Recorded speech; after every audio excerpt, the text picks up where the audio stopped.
Hey everyone, today we are looking at IntelliGel's Quad VCA. It's kind of exciting because once we add this VCA to our setup, then our modular synth starts becoming its own voice that can function separately from the sound studio.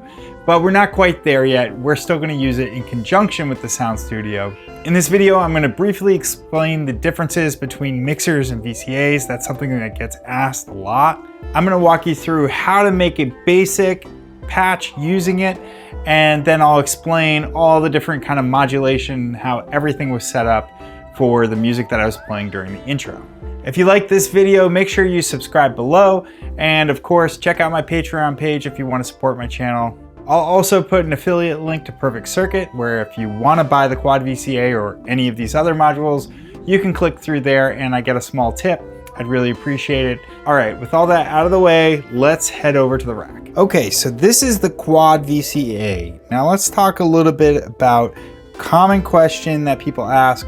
What's the difference between a VCA and a mixer? The reason I chose this VCA for this series was because it's a dedicated VCA. So you don't see Quad VCA / mixer, and this is a dedicated mixer. Oftentimes modules like this Dofer Quad VCA and VC mixer, it combines VCAs and mixers, so it can be a little bit confusing. One of the real differences between this and this is that this one has this output right here. It's actually got two outputs, a selected and an all. So that means you could use this just as a mixer or as a VCA and pull the sound out. However, with these two, they're separated.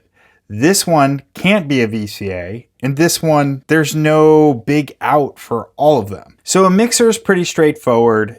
You kind of know what it is. You plug in sound sources here or voltage for controlling things, and you can adjust the levels here and a full output and get it all out right here. It mixes them all together. VCAs are a little bit different. It's a voltage controlled amplifier. So it's essentially like turning up and down volume, or it's going to open and close a gate that allows sound out. So if I were to plug into my oscillator, you'd get just a sound. And it would go on and on and on. The oscillator itself just creates the sound. So in order to control a little bit more, we've got to add things to it, including our VCA. So if I were to take this pulse wave out, let's go ahead and plug it into the VCA. Right now, there's nothing happening. But if I turn up this level,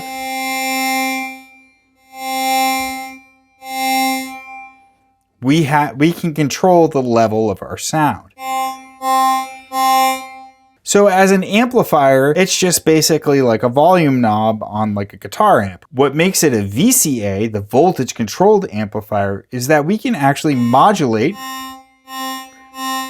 this knob by using voltage control. And you really could use any voltage you wanted. The most common one is an envelope, but just to demonstrate it, let's use our LFO right here.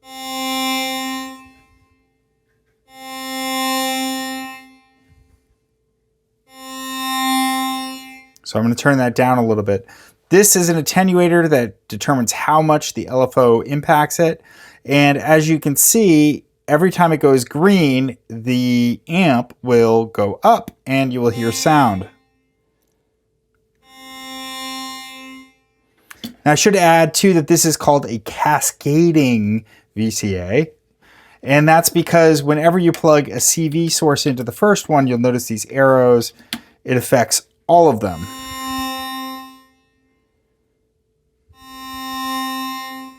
That is until you plug something into the next one, and then that one would only affect these, etc., etc. So that's how a VCA works.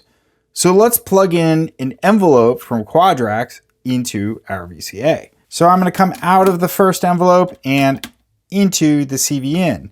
Now, in order to get Quadrax to actually do anything, you're going to have to trigger it from something.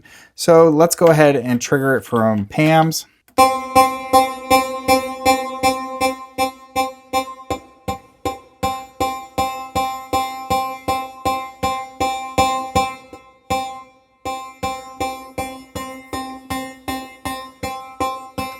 And there you go. That is our voice.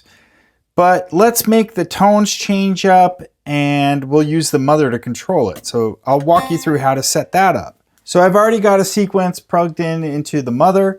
So we're going to come keyboard out and plug that directly into our volts per octave. Now that's what gives it the tone. That's what's going to tell it what notes to play. And then if we come out of gate, we can plug that to trigger our quadraks. And right there, we have a synth voice set up.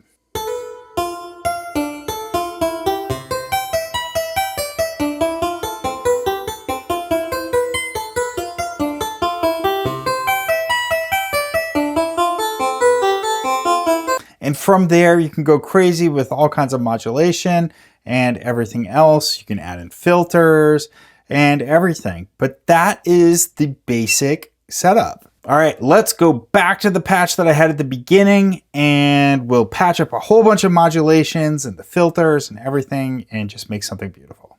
Okay, so let's break this patch down a little bit. If you've been following along, you have all of these modules. We're using everything in our rack at this point, except for the quantizer. We're not using the mixer, and I'm actually not even using the attenuator, although you could if you wanted to. But everything else is being used. So let's start off with the Sound Studio. I'm gonna turn everything else down except for our subharmonicon. There's not a whole lot in the way of patching. I do have it on pulse wave, and I am modulating the pulse width, but this is what it sounds like.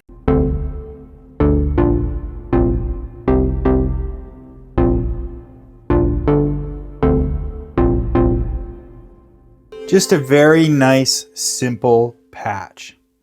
If we move on up to the DFAM, this is also a really simple patch. Now, if you remember from the video that I had on adding additional drum voices, I'm using the Patching Panda bass drum to hold down the bass and the kick, and so that frees up the DFAM to do something else. So let's listen to just that.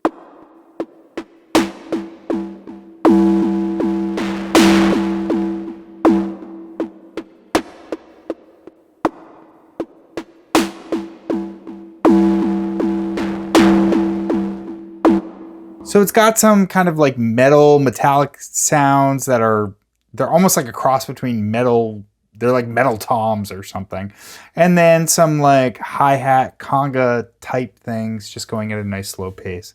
I have 2 modulation points, and I'm modulating the VCA decay, and I'm also modulating the VCF decay. And those are clock sync. They're a very slow LFO. You can see right here, number 6 has that shape, and it's going at a division of 6. So it's going to kind of like hit at different points in the sequence as time goes on. Let's take a quick look at the mother. Now the mother is actually, I'm using the sequencer from the mother to sequence the voice in our modular rack. As you can see here, this patch point right here, the keyboard out is going into the volts per octave of my oscillator. And then I have the gate coming out here, and that's triggering quadraks right here. So the sequencer in the mother is essentially controlling our main voice. But I'm not having the sequence playing the mother's oscillators. In fact, if you notice right here, I've got the mix all the way up to noise. And this is creating some cool noisy textures. Let's listen to what just the mother sounds like.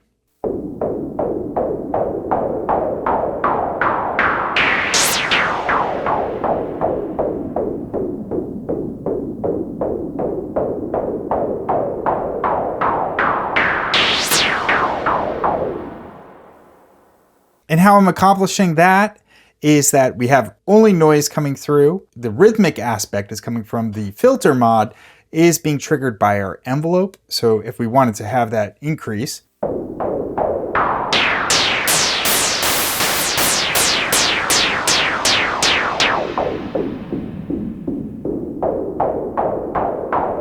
so you can control how much it creates a rhythmic sense right here. And then the swirling kind of wave sounds, I have the resonance cranked up, and the cutoff is being modulated by a nice kind of slow LFO that is unclocked through maths. Now, of course, if you did want to, sometimes it's really nice to have rhythmic elements that are clock sync, so you could modulate this with PAMs. I like to have a variety of clock sync stuff and non-clock sync stuff to make things kind of random and organic sounding, so that's why I have that coming from that. And lastly, the other patch points for this is that I'm having PAMs clock and control everything. So these first inputs are what's kind of controlling the tempo of everything and clocking. It's my clock source. So now I can start and stop the whole rig by pushing this yellow button. So now that you've got a sense of how the sound studio is playing into things, let's talk a little bit about what's going on here, because that's really what this whole series is about. So as I mentioned, I'm having my oscillator, which is right here. This is the AI Synthesis DIY oscillator. Again, it looks a little bit different than the video I did because I gave that black one away on Patreon. And this is just the same one. It's silver. I put these cool vintage looking knobs on it. I just think it looks killer like this. And I don't know, I really like it. So this is my AI Synthesis DIY module. I'd highly recommend checking those out. It's a great sounding oscillator. And if you do it yourself, it's super cheap. So I have the keyboard out of the mother, sending the sequence to the volts per octave. I've also have a line out of my quad LFO from Cubisynth going into the pulse width modulation. All that's happening there. Then I have the pulse width coming out into what this video is all about, the quad VCA. And I'm plugging the signal in right here and taking the trigger out of Quadrax and plugging it in here. So now the Quadrax envelope is opening and closing the VCA gate. And then just like in the last video, I have Quadrax. We're only using channel 1 as an envelope, and I'm having it modulated by 2 different sources, just like in the last video.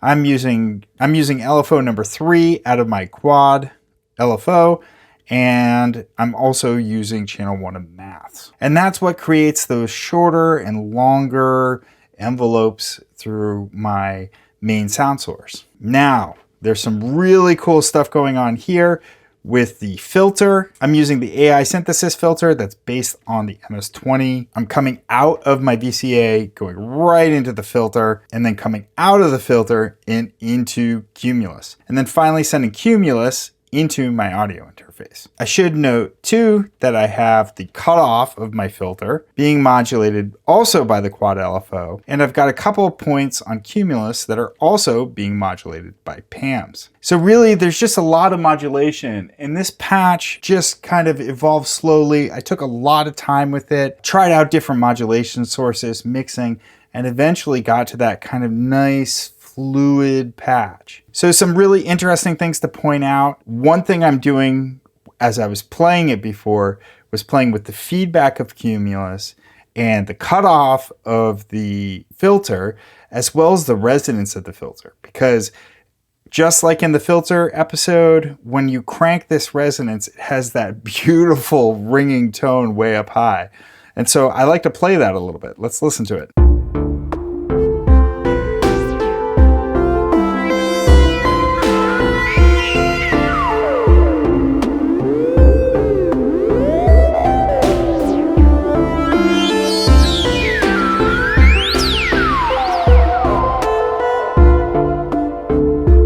It's almost like this whistling sci-fi thing, and that's happening because it's creating a bump wherever the frequency of the cutoff is.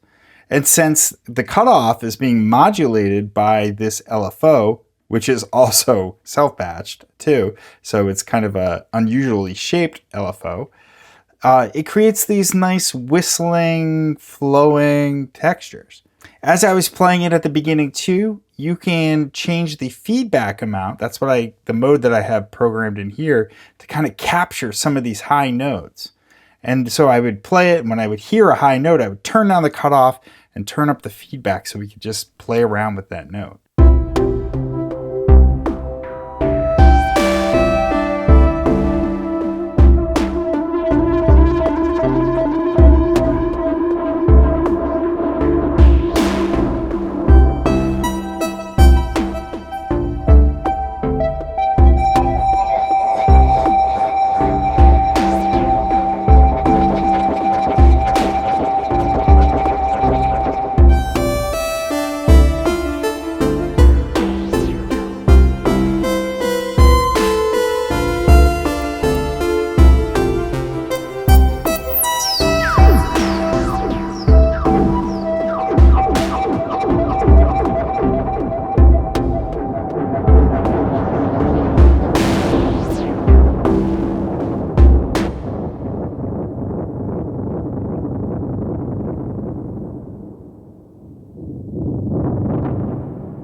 cool stuff. Anyway, so that's the patch. As you can see, this small setup is it just complements the Sound Studio so much, and that's why I love it. So there you have it. I hope you enjoyed this video. I hope you got something out of it. Now that we have a full synth voice, we're gonna be taking a look at adding in a way to sequence it.